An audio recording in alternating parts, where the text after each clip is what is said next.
Hi, this is Taxis Chronicles, and I'm your host, Simon Rushton. Today we have a lovely lady in the car. She's all the way from the underside of the world, or Down under. Yeah, down under, to put it nicely, Australia.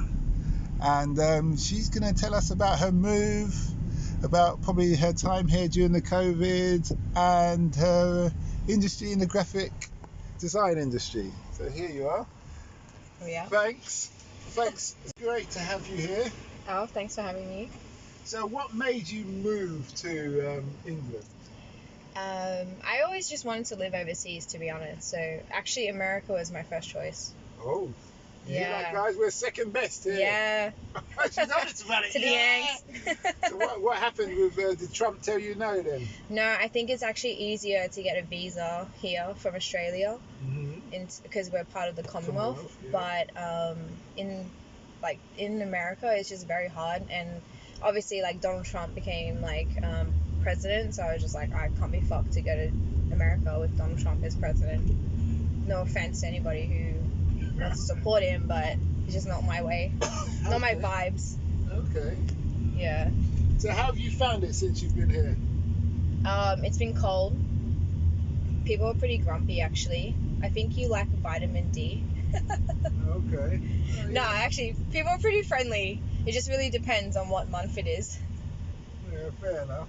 Yeah. Fair enough. Well, yeah, the sun does bring out the best in people. Yeah. People become more relaxed, friendly, they're drinking more, and all the rest of it. I think it's good. I mean, like, there's a lot to experience in London and in the UK in general. So there's a lot of opportunities here, I think. How do you find our food in comparison to Australia? But you're being Chinese descendant. Yeah. I assume you're accustomed to two delicatessens. Yeah, so I think the food is not as good here only because I feel like it's a bit behind. It's still good, but there's certain things, like, I don't think your produce is as good. Well, it's obviously because everything is imported here, right? Yep. I think in Australia everything is grown fresh. Like, you don't have lack of produce in that way. So I think things last a bit longer if you had to buy certain produce from groceries and stuff. Oh, in Australia? Yeah. Because, like, even the meat, because I feel like you get better quality of, like, beef and stuff. Mm-hmm. Yeah. Go on. Yeah, but I think it's good. Like, I think there's really nice restaurants here because I like to eat. I'm a bit of a foodie, as I say, but I like to, like, try out different things. I think there's certain cuisines that you're probably a bit behind on, but I think it will only catch up anyway. Such as? So I think, like, I can't get, like, I'm Chinese in heritage, but I don't think your Chinese food is as good here. We've got quite a few Chinese people here. Yeah, So but I don't think it's the same. Like, maybe it's just central London. Maybe you have to go out a bit further. Okay. It's quite different to, like, Chinese from, like if you get Chinese in, like Hong Kong or... What's the difference? Some of the dishes, like, I think the dishes you get here are very... but it's in Australia as well. There's certain places you go to that, like, if it's not... I don't know, it's catered to more, like, the Western culture. Okay. Yeah, but it's in every country, to be honest. There's a few places that they do typical dishes that are catered to the Western culture. But I'm missing, like, more authentic, like, I don't know, I guess, things that your parents would get. Well, tell us, because I'm sure there's many listeners who are intrigued. They're missing out. They're going to go to their local Chinese. Hey! You know? So, like, we still eat the same things. Like, there's certain things like fried rice, chow mein, all that stuff that we still eat. But I'm not too sure. I haven't actually ordered from a Chinese restaurant here. Besides, like, I've been to, like, Yum Cha a bit. Okay. But other than that, yeah. Well, you did. That sounds like a weak get-out clause there, because you did start off saying... It is different. I don't know how to describe it. There's certain things. It tastes different as well. Okay. Like, I had okay, this is not Chinese, but I had a Thai green curry. Uh-huh. And I ordered it in. I was at my friend's place. It was, like, definitely a weird type of green. Mm-hmm. Like, it didn't seem very authentic. Okay. It seemed like there was too much food coloring. Alright. But yeah, I don't know how to describe it. Even my friend was like, yeah, I've definitely never seen a Thai green curry look like that. But hey, Okay. Well, it still tasted alright. So well, I suppose the trick is for everyone, go to China or Hong Kong.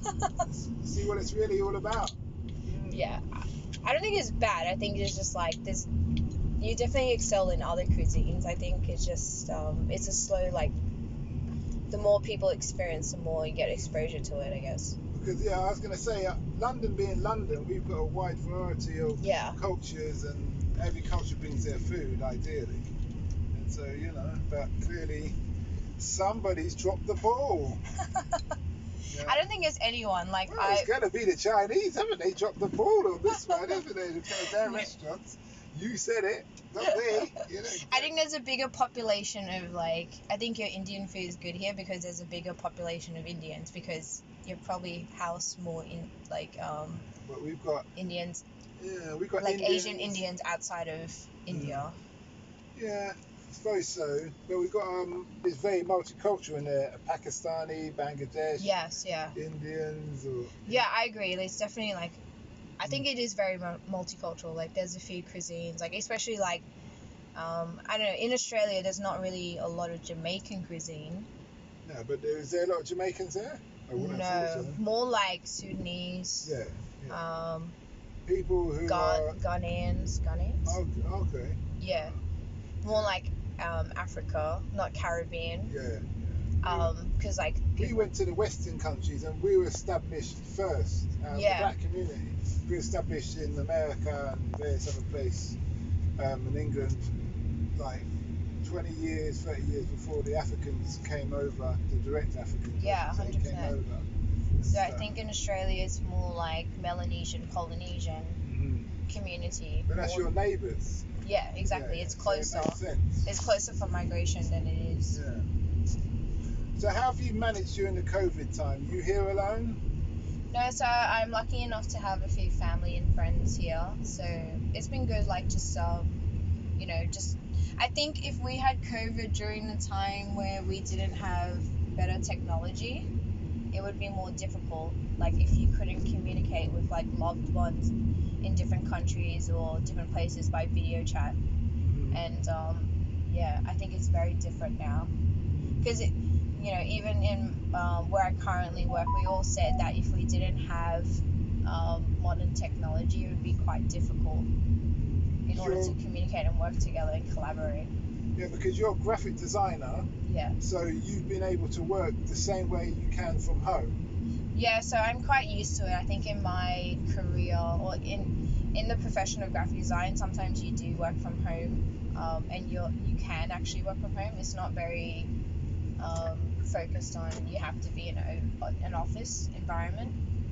But I guess obviously there's